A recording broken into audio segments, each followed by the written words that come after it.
Good morning, everybody. Good Friday morning.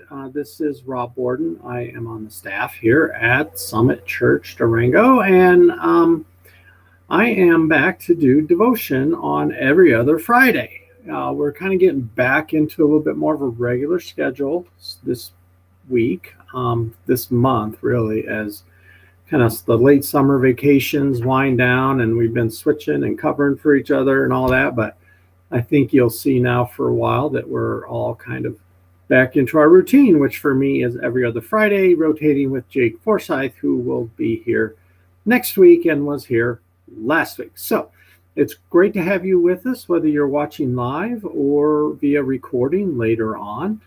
For those of you who've joined in before, when I've done them, you'll know that I tend to just do the video and then I jump in later and follow up with people who post comments or sign in via Facebook or wherever to watch. And so I will follow up with you and see if there's any questions you have, any prayer requests you have. I did say prayers last week for our friend Ray from Oklahoma, who had some things, and everything is good with Ray. So Ray, I know you're a regular attendee on these, so I hope that you and Luann are doing great, and I hope you're feeling well. So hey, this is the end of the week for this series of devotions, and we have a series that we kind of run through, and you see it kind of runs through the week, and they're based off the meditation moments that are posted on our website. If you ever need help finding those, let us know. We can show you where to find them. But you go to our website, summitdurango.org, and then click on sermons, and then you kind of have to filter a little bit, but generally you should be able to find them. They do seem to be easier to find under Google Chrome than like Safari or Microsoft Edge or something like that. That's at least what I have found on my phone or on my computer as well. So today is the end of talking about the Enneagram 9 and and I'm kind of lucky because today we're going to talk about the man at the well. And this is a fascinating story with so many undertones to it that we'll get into it. And I've got a relatively long scripture to read. It's John 4 or 5. It's John 5, 1 to 18. But they're really short verses. So, but when I do this, I like to kind of go through and read the whole scripture and then stop at certain points. So it won't take any longer than normal. And then I always have a question for you to post comments on for those of you who are watching live, or even later, you want to post a comment. I do keep checking back. I don't just check at 9:15 or 9:30 when we're done here, and then that's it. I'll keep checking back throughout the day. So anyhow, with that being said, I'm going to jump into John 5, 1 through 18. As you know, John is the last of the four Gospels: Matthew, Mark, Luke, John.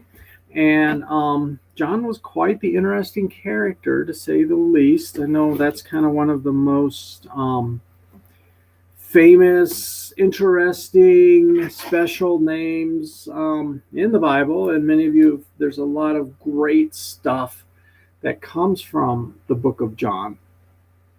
And this is just another great story as far as Jesus healing on the Sabbath. So keep that in mind, because the question I have for all of you today is regarding the Sabbath. So here we go. 5, 1 through 18. Afterwards, Jesus returned to Jerusalem for one of the Jewish holy days. Inside the city, near a sheep gate, was the pool of Bethesda, with 5 covered porches. Crowds of sick people, blind, lame, or paralyzed, lay on the porches. One of the men lying there had been sick for 38 years. When Jesus saw him and knew that he had been ill for a long time, he asked him, "Would you like to get well?" Okay, so now that seems like on the surface pretty obvious question, right? I've been here for 38 years. I'm waiting and waiting. I can't get in because physically I'm paralyzed or whatever it is. Of course, I want to get well. But as with a lot of stuff, Jesus, the metaphors he uses, do you want to get well? Obviously, the guy wants to get well physically, but I think Jesus really is talking about spiritually. Do you want to get well? Do you want to be saved? And I think that's what he's asking him. So let me go on. Even though the man's looking at it from the physical side, he says, which is verse 7, so you can see we're moving through here. I can't, sir, the sick man said, for I have no one to put me into the pool when the water bubbles up. Someone else always gets there ahead of me.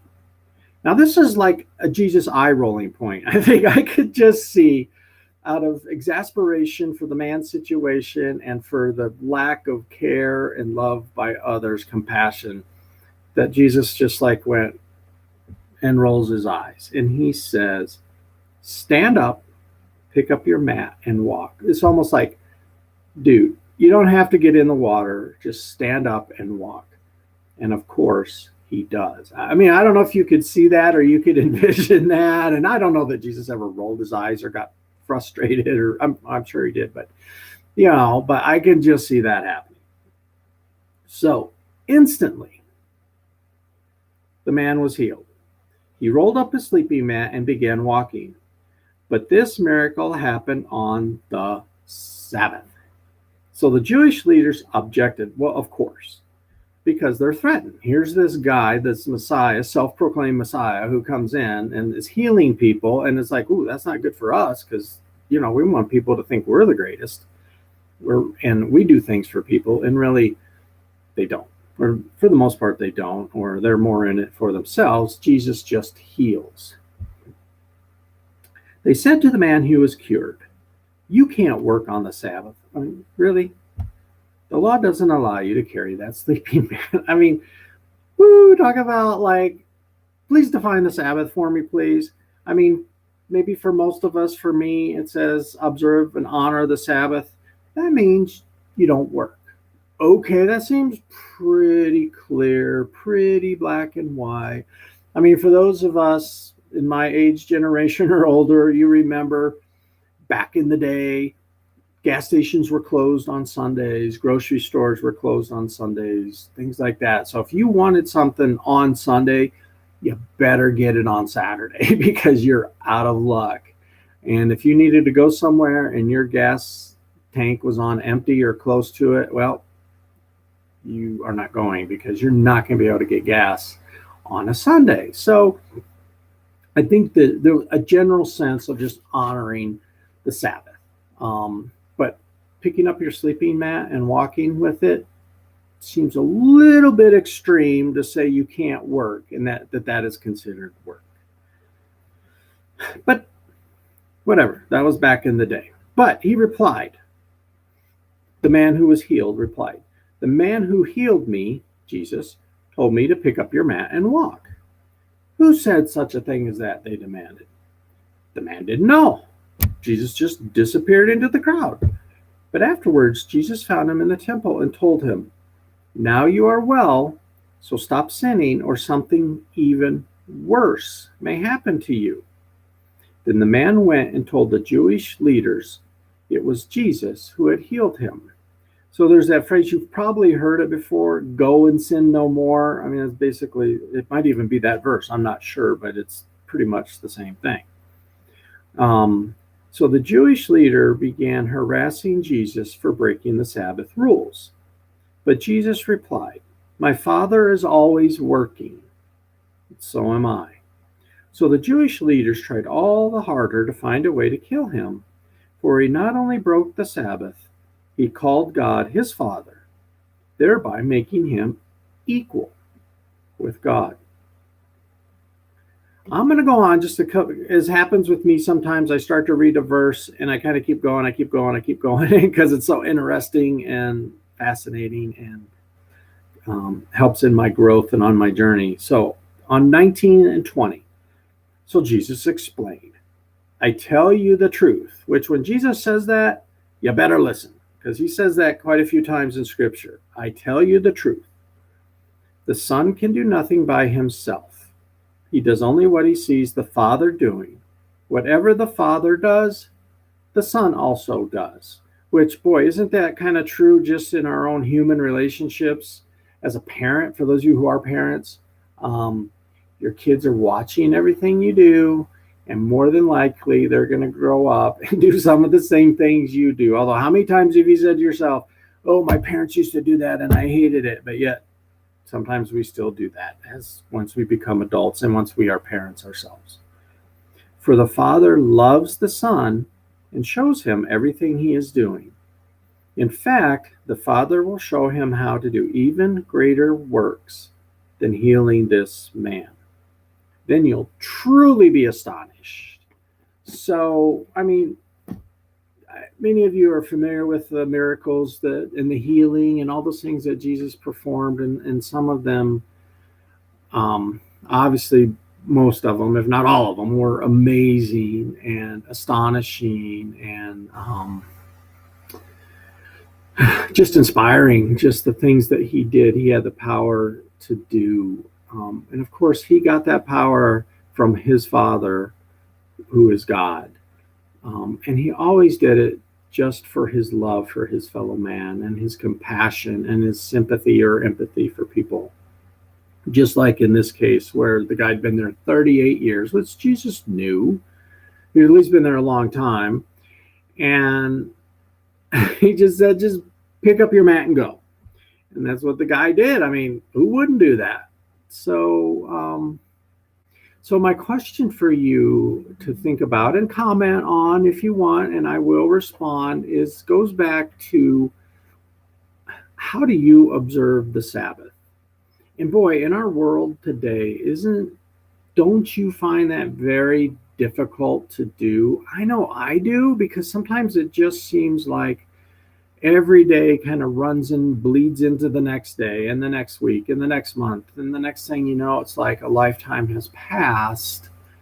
But do you look, how do we look back and say, where did I find my rest? And that's really, I think, what a Sabbath is about, finding your rest. Yes, there's things we shouldn't do according to Scripture on Sabbath, but,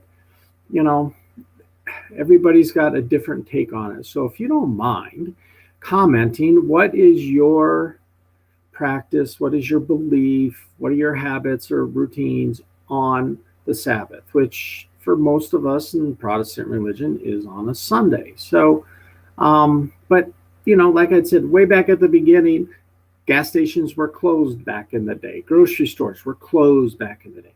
Now they're not. So a lot of people who would have been off are now working on Sundays. So, where do you find that rest and that time to rejuvenate, rejoice, maybe study the Word, pray, spend time outside, whatever it might be? I'd love to hear how you take part in the Sabbath.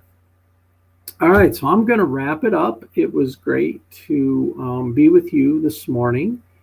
And we'll be back on Monday with Celia and her great stories that she always tells.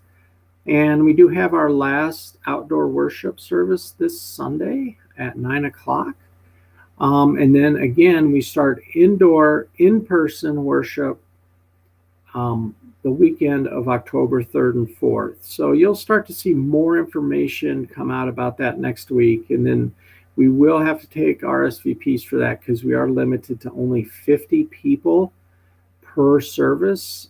And we're going to do one Saturday at 5:30 and Sunday morning at 9. So, but those will be live streamed. So if you're not living in Durango, or you don't feel comfortable, or you can't make it, you can jump in and watch us online, just from in the sanctuary. And you'll notice some changes in the sanctuary. So pay close attention, because we've done some work in there, quite a bit of work, and you'll see how that looks now. So have a great weekend and be blessed, and try to get some Sabbath time for yourself.